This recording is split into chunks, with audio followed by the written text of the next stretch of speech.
Pernah sadar nggak sih kalau di sekeliling kita ini sebenarnya lagi ada banyak banget percakapan yang terjadi, tapi percakapan ini sunyi, nggak kedengeran sama sekali.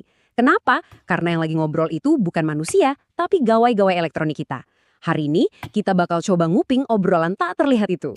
Kita mulai dari sesuatu yang mungkin Anda alami setiap hari. Cuma tekan satu tombol, musik dari ponsel tiba-tiba udah kedengeran aja di headphone nirkabel Anda. Nggak ada kabel sama sekali, ajaib kan? Tapi gimana caranya ya? Oke, kita bongkar rahasianya. Ini sama sekali bukan sihir loh. Kuncinya cuma satu, komunikasi. Betul, ini adalah sebuah percakapan yang terjadi antara gawai-gawai Anda. Jadi gini, sama aja kayak kita kan, kita bisa ngobrol pakai suara, pakai bahasa isyarat. Nah, gawai Anda juga punya cara-cara tersendiri buat saling ngobrol satu sama lain. Nah, salah satu bahasa yang paling sering mereka pakai buat ngobrol jarak dekat itu namanya Bluetooth. Yuk kita kenalan lebih jauh sama yang satu ini. Jadi, apa sih sebenarnya Bluetooth itu? Gampangnya gini, anggap aja Bluetooth itu semacam aturan main atau protokol universal yang bikin perangkat bisa saling bertukar info pakai gelombang radio. Jadi seolah-olah mereka punya stasiun radio pribadi mini buat ngobrol di sekitar kita. Dan yang keren dari bahasa ini, kita tuh pakainya setiap hari. Buat nyambungin ponsel ke speaker, smartwatch ke ponsel, bahkan laptop ke mouse. Seringnya kita bahkan nggak perlu mikirin lagi, semuanya udah otomatis nyambung gitu aja.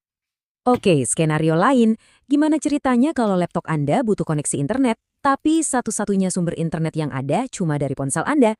Nah, disinilah teknologi bernama tethering berperan. Intinya, tethering itu adalah proses menyulap ponsel Anda jadi modem portable. Jadi ponsel Anda yang punya koneksi data bisa membagikan koneksi internetnya itu ke perangkat lain yang lagi butuh online. Dan buat melakukan tethering ini ada beberapa cara. Anda bisa bikin hotspot Wi-Fi dari ponsel, ini bisa nyambung ke banyak perangkat sekaligus. Atau bisa juga lewat Bluetooth, ini lebih hemat baterai tapi biasanya cuma buat satu perangkat. Pilihan terakhir, pakai kabel USB. Ini yang paling stabil dan kenceng koneksinya. Oke, sekarang kita coba geser sedikit.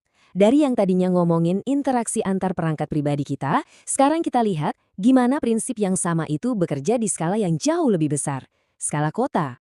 Disinilah kita ketemu sama yang namanya CCTV atau televisi sirkuit tertutup. Maksudnya sirkuit tertutup itu, sistem kamera ini merekam video, tapi rekamannya nggak disiarkan buat umum, melainkan dikirim khusus ke monitor-monitor pengawas tertentu. Di kota-kota besar, jaringan CCTV ini udah jadi semacam mata dan telinga tambahan yang nggak pernah tidur. Sistem ini bisa merekam pelanggaran lalu lintas, bantu polisi melacak kendaraan, dan yang pasti jadi bukti penting kalau ada kejadian-kejadian tertentu. Nah, biar kita makin kebayang seberapa hebatnya teknologi ini, ada satu analogi yang bagus banget. Coba kita bayangin, satu kamera CCTV kita ganti sama satu orang, sebut aja namanya Pak Jepret.